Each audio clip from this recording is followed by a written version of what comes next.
Hi, my name is Renato. I'm here with Grace Ajishefe, and I'm going to be interviewing her on her experience at the Black Lives Matter protests in June of 2020. Black Lives Matter was founded in 2013 following the death of Trayvon Martin. The main objective of the Black Lives Matter movement is to combat police brutality, over policing of minority neighborhoods, and the abuses of for-profit prisons that benefit from mass incarcerations. So Grace, from what you saw at the Black Lives Matter protest, what would you say was the majority demographic that came out to show support for the movement?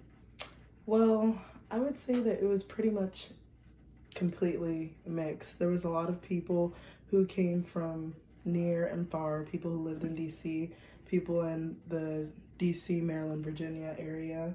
And there was a lot of Black people showing their support because of the outrage, and of course, other people felt sympathetic. So there were people of all races, ages, religions, creeds showing support in the movement. So how do you think that the course of history is affected by acts of rebellion against the status quo? Well, the status quo was meant to be challenged, and I think every great era in history is a record of people challenging the status quo, and Black Lives Matter is no different to the civil rights movement, the women's rights movement, different changes like the Renaissance era even. I think people get tired of the status quo because it becomes a way to conform and become complicit in the problems that a society has to endure collectively. And Black Lives Matter is just one of those ways that people want to challenge what people got comfortable with. Yeah, and I agree with that because you can't expect something to change if you don't actively fight for change. So, thank you for that. How did the media interpret the collective action of you and your peers during that protest? Well, there was a whirlwind of things going on during the actual protest, and being in the crowds, seeing like some of the media vans and the reporters on the outside, it kind of felt like being watched while, history was happening, and like we were actively making something happen. But it also simultaneously kind of felt like we were being watched as if we were like zoo animals, and like it was supposed to be a spectacle of people who want things to change that other people either don't care about or don't think need to change in this country and just in society in general. So I would say the media interpreted it in different ways depending on how biased they are. If somebody's Democratic or Republican or conservative, or if it's a Black person reporting on it, or if it's somebody who secretly doesn't like protests and, loud displays of political objection or anything like that, or people who claim to have a disdain for social justice warriors.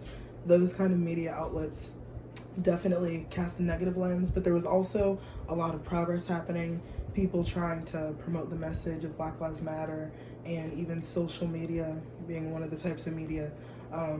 There was a large influx of people from all around the world using the hashtag, showing their support, and that's how it got so big. And in what ways do you involve yourself with issues pertaining to Black culture? Well, as a Black person, I try to do what I can to uplift my fellow neighbors who are also Black, and other minorities as well, because that's part of what the whole sentiment is about, just trying to find a way for people to hear minority voices, just more specifically Black voices when it comes to Black Lives Matter.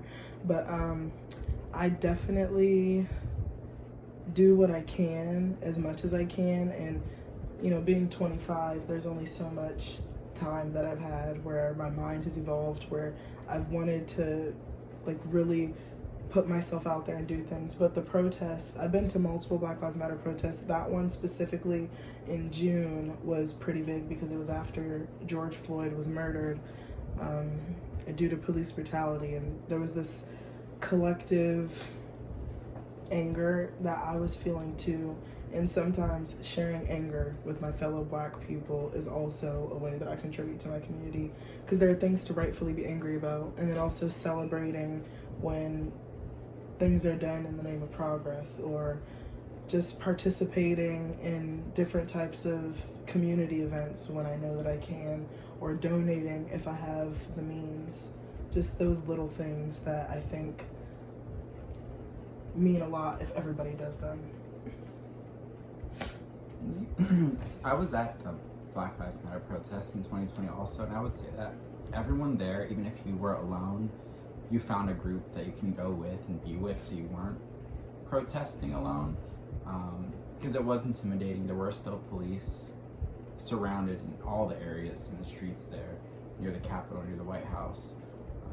So yeah, there was a big sense of community at those protests. So for the next question is, are there any issues within the Black community that you feel are underrepresented?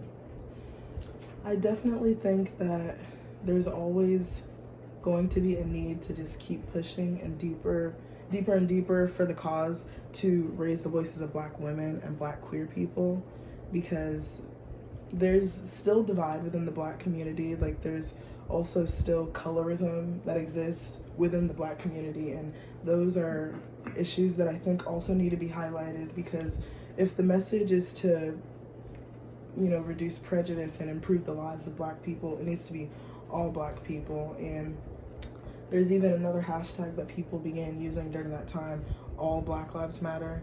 And I think that that's like basically another way to sum up what I'm trying to say. It's just, eventually I hope that there's enough noise for all types of Black people, because that's important.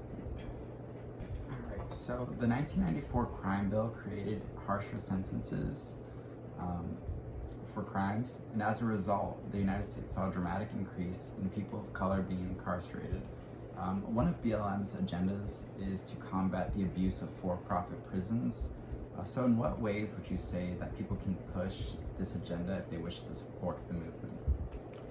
Well, one of the only ways that can really do a lot and go far is directly contacting your local congressmen and senators and talking to politicians who hold the power, because, you know, that act was passed as a law. So when you want things to change, sometimes you have to lobby for them. And that's one of the ways that Black Lives Matter tries to push their agendas. They lobby, and if everybody lobbies locally, then you're part of the movement. So that's one of the best ways. And then also sharing things on social media directly with your friends and family, educating people and getting them to do the same thing eventually creates enough buzz and enough people contacting politicians asking for change, and it usually happens eventually. Yeah, I think that being vocal about what changes you wish to see happen goes a long way, and like she said, going on social media and contacting your local politicians will help move things forward. So that will bring us to the end of this interview. Thank you so much, Grace, for coming.